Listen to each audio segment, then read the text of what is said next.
So, welcome back to the portion where we actually start playing the game. This is, like I said, this is my guide to starting off in Bloodborne. I already discussed theoretical stuff and rambled in like the starting area in the previous one, and now I'm actually going to create my new character.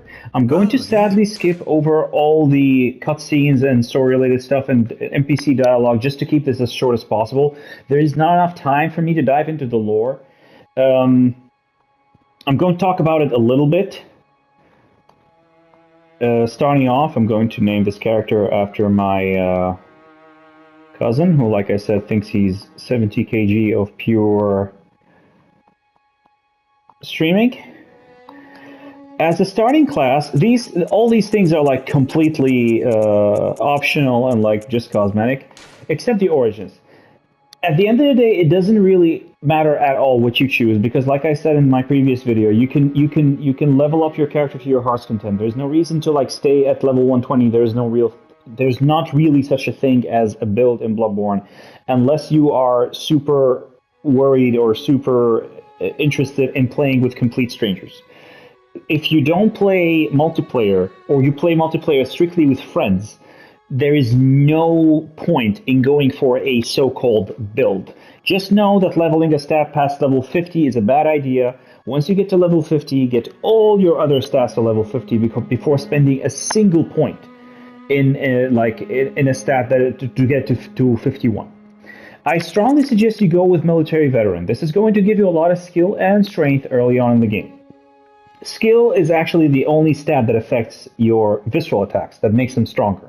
So going for strength is actually kind of like a letdown. So only like prioritize skill over strength overall in Bloodborne. But getting both is absolutely not a bad idea.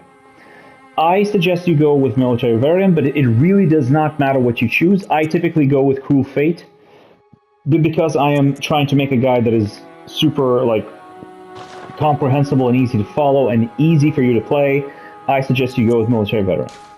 So, when it comes to the lore, when it comes to the story of this game, it is extremely difficult to play Bloodborne without caring about the story or the lore. It is extremely hard. However, even though I love this game and its story to pieces, it is sadly not as well written. Like the theme I like much more than something like Dark Souls. I don't even consider Dark Souls to be like one of my best games that I ever played. I like Bloodborne. I consider it to be contender for the #1 best game I ever played. But Dark Souls, even though its story is something I do not like, it was better written. There wasn't like plot holes and like stuff that didn't have an answer. This story, sadly, they rewrote it multiple times as they were writing it, and they started like amputating stuff, but it wasn't a clean cut. So you see like threads of older timelines or older like ideas that they had still dangling around. And in addition to that, you have a lot of issues with translations from the Japanese. So when you read, like, for example, this item description, a lot of people found out that a lot of item descriptions are actually not translated extremely well from Japanese. Not because the localizers were idiots, but because they were not given enough information to work with. So here you have a lore note. I'm not going to go into it, otherwise I'm going to be here for ages. This door is locked, no point of going that way. And down this way we have to go, and that's what we're going to do. Now you're going to be confronted by your absolutely first enemy. You are totally supposed to die to this thing, okay? Totally supposed to die. You can kill him. You can kill this werewolf here that I'm going to show you in a second. I am going to show you how to actually do it, but I'm not going to kill him afterwards. I'm not going to take the visceral that the game is going to give me. I'm actually going to die in order to be on the same footing as every single one of you. But like I explained in my previous video, you can land visceral attacks by landing a fully charged R2 on your on your enemy's backstory. And that's it. If I press R1 right now, I kill him. But I'm not going to do that.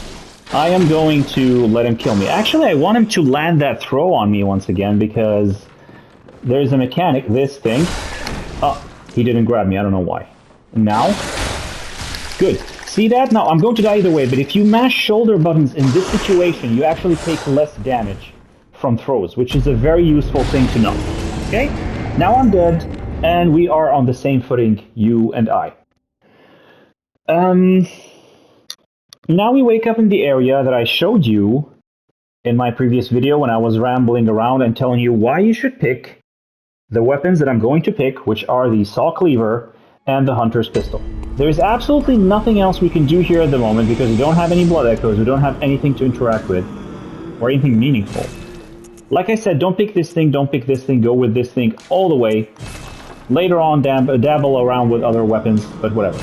And once again, I do love the blunderbuss, but actually the Hunter Pistol is a superior option for you starting off.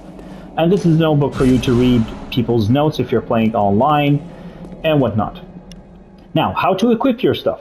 You press options or start or whatever the fuck you want to call it. And this here is called arms.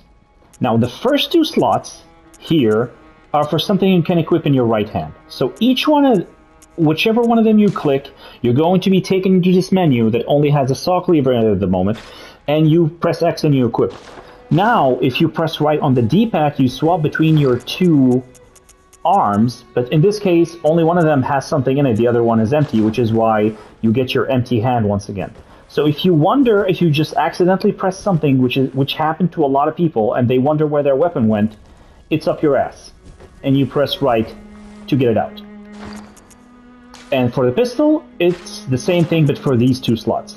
And once again, you press left, and you just swap from it to an empty hand, which we don't want. So, pressing up on the D-pad, I'm not going to do it now, but it actually gives you 5 bullets, which you can use for your gun. You see I have 10 of them currently at the moment, at the upper left. I don't have any blood vials, which is 0, which is the item I use to heal myself, which is why I press triangle now, I get this dumb animation. You can press up, and you can gain access to 5 bullets at the expense of health. And that's pretty much all the controls you need because I already went over the control scheme in my previous video. And we can only wake up back here at the first floor sick room. Now, again, in my previous vid, I explained the difference between this is not like Dark Souls where you have even your health healing items usually equipped as like a usable thing that you can cycle through and then you press square to use it. You actually have a dedicated button for healing, which is triangle. Now, if we wake up, we spawn here at this lamp. Now forward is the beast that killed me, but if I try to go back, you get access to an NPC. I'm not going to listen to her dialogue because once again I'm trying to keep this short. She gives us this Iosefka's blood vial. Now this game is designed by total dicks. The first healing items you have access to is actually unique and weird. Because this is not a healing item you heal with normally by pressing triangle like you're going to do through the entire rest of the game. This is actually an item you get to use by equipping here, and you heal with it like you do in Dark Souls, and you equip an item here, and then you press square now to heal with it. I actually equip it somewhere else. I equip it here. If you press right on the touchpad, you get this thing. And that is where I typically put it. Actually, I put it one slot to the left of that, but it doesn't matter. Once again, this is a unique healing item. You can come back and talk to her once you've used it, and she's going to give it to you again up to 7 times, I believe. So use it if you're having health problems. This thing, that is. You run by holding square, like I said. Not square, sorry, circle. And here are my blood echoes. And now you can actually kill this thing easy because it's already half dead. Now once again, this game is designed by dicks, and this enemy is extremely unorthodox. He gave me blood vials, that's good. He does not actually respawn, so if I go back to the Hunter's Dream and respawn back at this lamp and I walk here, he's going to be gone forever. That does not apply to pretty much any other enemy in the game. Very, very few enemies in the game stay dead once you kill them. And they're unique enemies for the most part. This is a unique enemy. So, again, the game starts off extremely unorthodox. It doesn't enforce its rules once you start playing, because like I said, the game's designed by total jackasses. You get more blood vials here. Now, this guy and enemies like him can potentially give you something called bloodstone shards, which are used to upgrade your weapon. You can get lucky and get one of them. You can farm, like this guy you can't farm, but you can farm other guys up, further down the road. But I'm going to take you through a route that's going to guarantee you level up your weapon even if you don't get any one of them off of these guys. You can always farm, don't forget that. Now, this is a theme that's going to recur throughout Bloodborne. You gain access to a gate that is not going to open from this side, and it says locked by a device or doesn't open from this side. And the device to open it is actually this lever on the other side. And you have to cross pretty much the entire world of Bloodborne in order to get to the other side and actually open this gate. So that's a theme. If you played Dark Souls, you're already familiar with it. You open gates, like you open shortcuts by going the extremely long way around, and then you come back and you open things, and now you have a shortcut. So, Central Yharnam, finally. This is the starting area of the game that I'm going to complete for the purpose of this guide. And here we have more blood vials. And finally, an enemy I'm going to lock onto. Now, like I said, a lot of people play the game only like this. They just dash out of the way, they attack, and they dash out of the way again. That's good and all, that's brawling, I call it, but it's not going to get you through the entirety of the game without problems. You have to employ other stuff. Now, it is not worth it against this guy, because he's actually a stun-lockable enemy. Once I hit him once, he's going to stay stun-locked, and like, as long as you keep wailing on him, he's not going to get a chance to attack back. This gate is your first example of actually a shortcut you can actually open, but it's a useless one because it doesn't cut that much short. But here we gain access to another useful thing, which is distinguishing, like trying to recognize ambushes. For example, see this thing? This corpse has an item on it. That definitely means that it's dead. But even now, when the item is gone, if I press R3, I don't lock on. However, if I look in this direction, I press R3, look at that. I lock onto the body lying on the floor. That's because the body is not actually dead. This is actually a live enemy waiting to wake up to ambush you. In this case, the ambush is pathetic. But trust me, the game loves to do this thing. So always, when in doubt, try to lock on. Here you gain access to some Molotov cocktails. Short mollies. And like I explained in my previous vid, this bottom line here in your options menu is actually your quick access items. These are the items that you can cycle through by pressing down. I currently only have one equipped.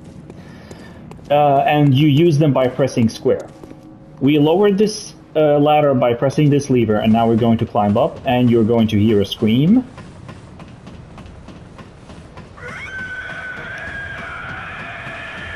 That is our first optional boss, the Cleric Beast.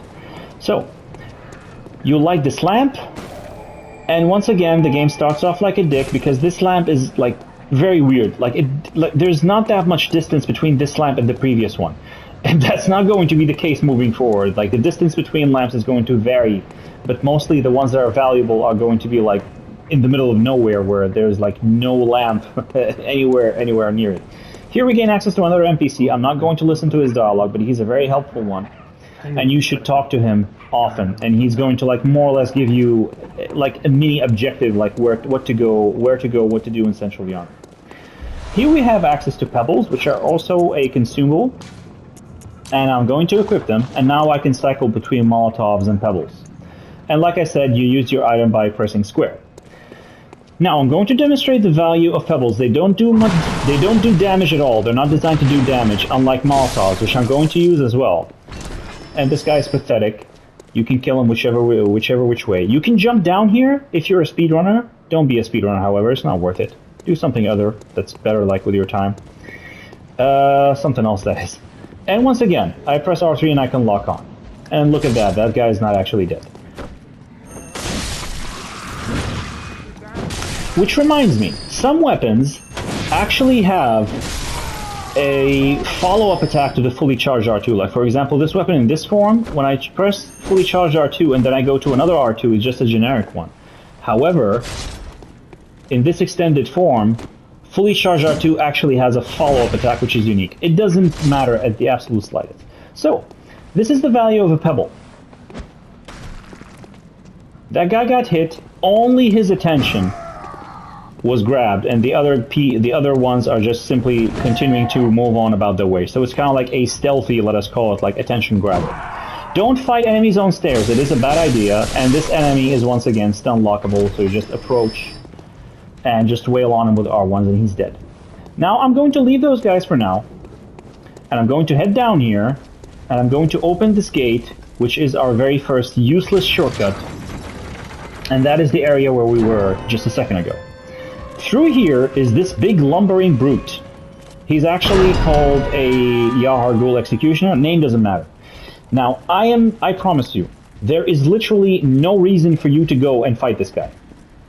I'm going to go in and fight him just to show you that it's possible, but I'm going to demonstrate to you that there's absolutely no benefit to killing him. So please, for the love of God, if you're a beginner, just ignore him and continue moving forward. I am, however, hopefully I don't end up embarrassing myself because I'm actually quite rusty. I'm going to show you how to kill him. Mostly by doing this, which is a parry. Now he's not going to die because I'm still like, I have pathetic damage. But if you brawl with this guy and if you just simply do this, he's going to destroy you. And that is the demonstration of how you can get visceral attacks at the absolute, like, I couldn't have timed that any better. So, he gave me a, like, mostly he's going to give you just blood vials, but he just gave me a fucking gem that I can't even use. Like, in order for you to get to a point where you can actually use this gem, he can give you something else which is like radial, which you can, like, gain more use out of, maybe. But you're not going to use this unless you kill the first boss. It is pathetic. Just plus 1% damage. This is totally, completely useless. It is totally not worth it to go in here and kill this guy, because look at this. He's not guarding anything. Did I tell you this game was made by dicks? So, ignore this guy. Please don't fight him. Continue moving forward. Now, the timing and the synchronization of these enemies here is going to be, like, completely off. Oh, they're actually... Are they coming towards me? Because they should be moving far away if you don't engage that guy. Whatever. This is the stairs we came down from, and I'm going to continue on. You can knock on these doors and talk to the NPCs and whatnot. And this is where I told you that you can roll down when we were up there. And here you gain access to more mollies. Shout out to Zeus. And we continue to move forward. And here you gain another example of an ambush. Just kill him, he's stun lockable. And these guys are moving back towards me. Actually, I'm not going to engage them now. I'm going to let them walk forward. Look here, for example. There's an item here, right?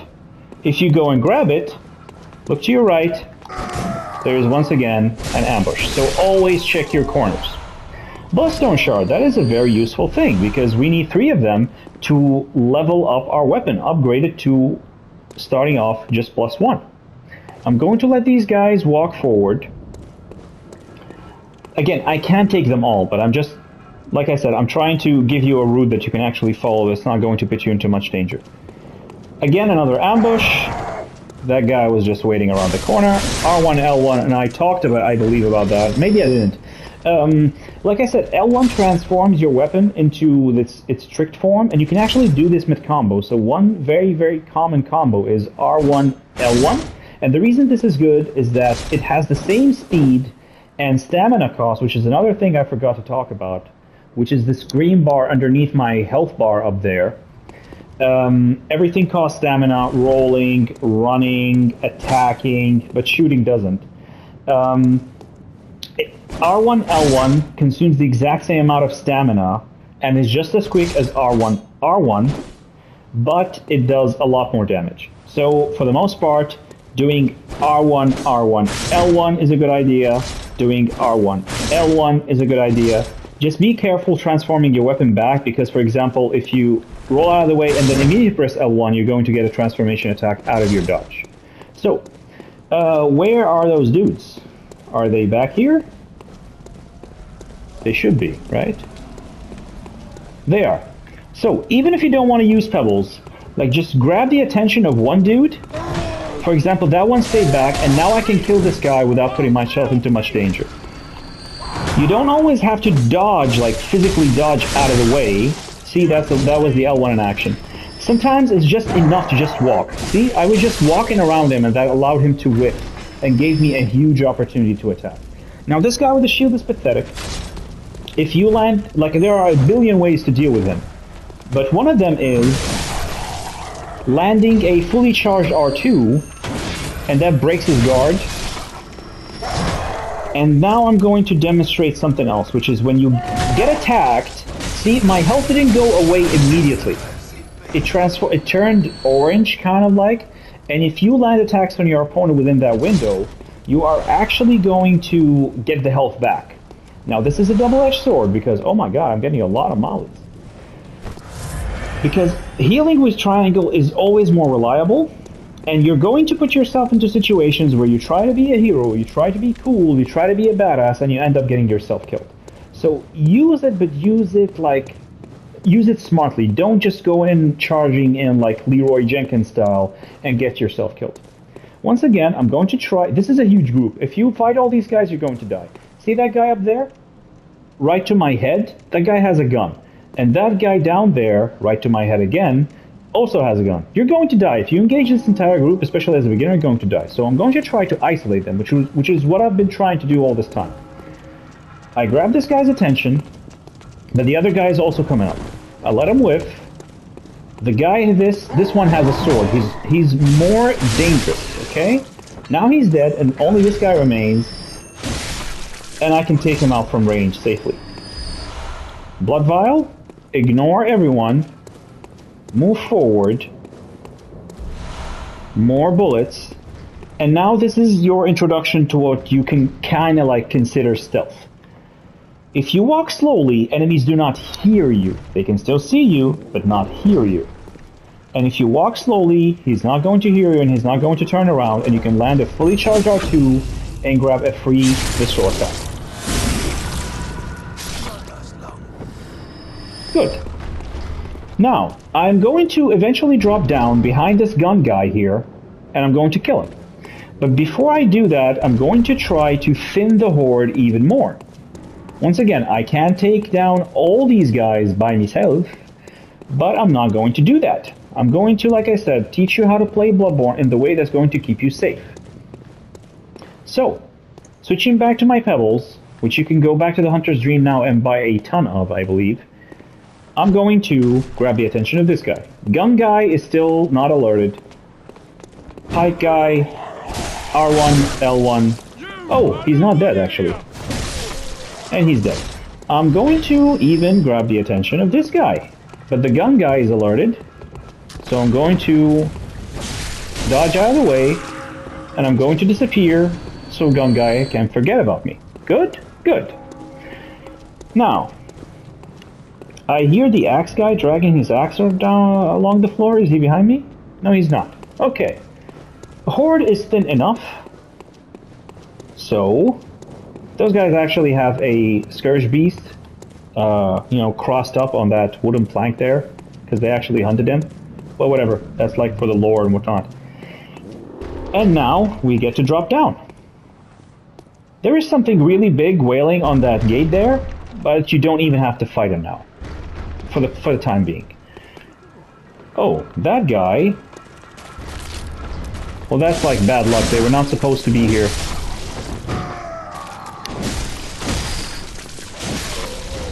Good. There's a dog there. See the dog on the right side of the screen? Ignore him for now. Walk forward slowly. Charge your R2. And kill the gun guy. Now, I'm going to grab the attention of the dog. And dogs you cannot sneak up on. If you walk up on a dog, even if you're walking slowly, he's going to smell you.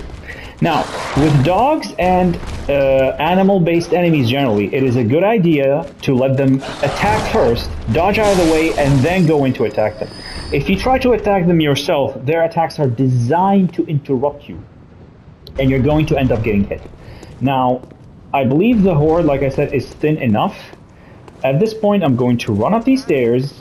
Gun guy is going to aim at me. He's going to miss because he's going to shoot the fence like an idiot.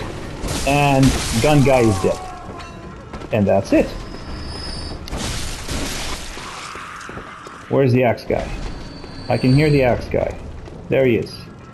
Axe guy is quicker than shield guy, so I'm going to take down axe guy first. I was not supposed to eat that, but that is why I don't prefer you use the saw cleaver in its cleaver form, because it is considerably slower. So, for now, this is all the enemies you have to kill before you open, or like for the moment, we still have access, we still have to kill like a couple of these dudes, but they're not going to be like in a group. Grab this, don't worry, that thing banging on the gate is not going to come through. Grab everything, loot every single thing you find, move forward, Cold Blood Dew, which I'm going to show you how to use in a second.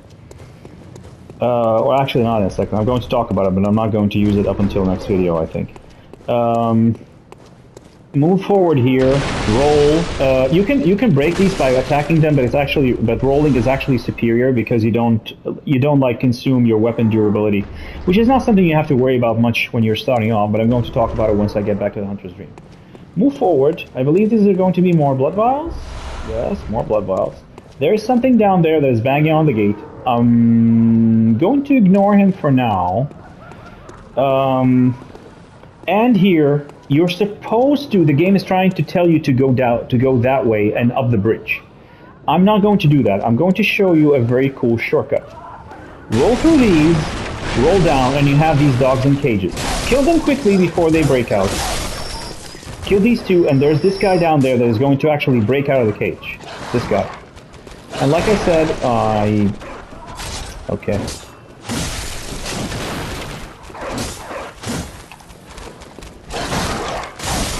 Good, he's dead. We can kill these guys for free because they're locked in the cage.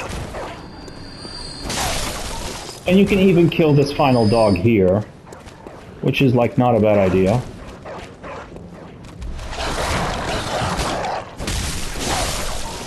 Good. And you can even kill this dog here because he's also not going to attack you. He's so focused on barking at this door because there's actually an NPC behind that door. I'm not going to talk to her for now because it's useless. And you go back. Don't move forward. You can move forward totally, but don't move forward. Go back. Don't head down there to the right. Head up here to the left. Grab this Cold Blood Dew once again, and then go back. Once again, don't go down there. There's not something like super bad down there. You just don't know how to deal with it yet. Because I haven't showed you. You can figure it out, I'm sure. Open this door. There's this guy here that I can't lock onto because I don't have light, but that's not so bad. There's this guy here in the wheelchair. Kill him. He always gives you a quicksilver bullet. And I open this door. All of these are like generic enemies. And finally we get one final axe guy to kill. And here you have another bloodstone shard. And now you open this gate. And I just got you the most important shortcut in all of Central Yharnam without having to kill anything that's not a generic enemy. And that is amazing. If you ask me, that is absolutely, like, that is major. That is huge for you. And now we're going to go back to the Hunter's Dream, and we're going to use our Blood Echoes to actually level up our weapon and actually buy a set, an armor set, or a set of clothes that is actually way better than this pile of junk that we're wearing right now. It does look cool, but it doesn't have any defense. So acquire items, go here, and you have now enough to buy all of this. Even if you didn't kill that brute that I killed. You can like kill a couple more enemies, you know, I'm sure you can figure it out. Like you can get enough and you can definitely buy this set, even if you didn't kill that huge lumbering brute. I can, in fact, even sell, because I banked on these, for example. I don't need these extra 16 bullets. I can just sell them. Pungent blood cocktails, keep them for now. They're not that useful, I promise you. And you can use even these cold blood dews, which are actually blood echoes, but in item form. So you can like just go in here, and if you press use you like pop one and you gain blood echoes in return. But that is generally speaking a bad idea because you are converting them, like the item you're not going to lose no matter how many times you die. However, if you pop it and you convert it into blood echoes, if you die, now you're at the risk of actually losing them. So I wouldn't suggest you do that. Once you light the first lamp, which is technically the second lamp, but the first one that you can actually light yourself, which is the one that we used to get back here, this door opens and you can actually talk to this guy in a wheelchair here, which is very, very, very lore related. I'm not going to talk to him because, like I said, I'm trying to save time. And here you can also spend your blood echoes for now because you can't actually level up because the doll is asleep because I don't have any insight, which is this 0 underneath the 860 up on the top right. Next video I'm going to show you how to get some of them. So, repair weapon, which is nowhere near as important this early on in the game, but still, it only costs 25 blood echoes. Do it. There's no reason not to. And actually, fortify weapon with the +3 with the 3 bloodstone shards that we have, and now my saw cleaver is +1. And sorry, I forgot to put on the clothes that we bought. Swap to this, to this, to this, and now you have considerably more defense. And the starter set, you can go sell it, but I don't think it's worth it. Just keep it. It looks cool. Later on, you can like read it to see what the item description is. Just store it here in this storage. Okay. I'm going to grab my Quicksilver bullets, and I think that's it for this video. That's it. So, I just got you a huge head start in Bloodborne. Trust me. Believe me. And I'm going to cut it here, and we're going to continue next time and clear further more of Central Yharnam. So, till next time, see you then.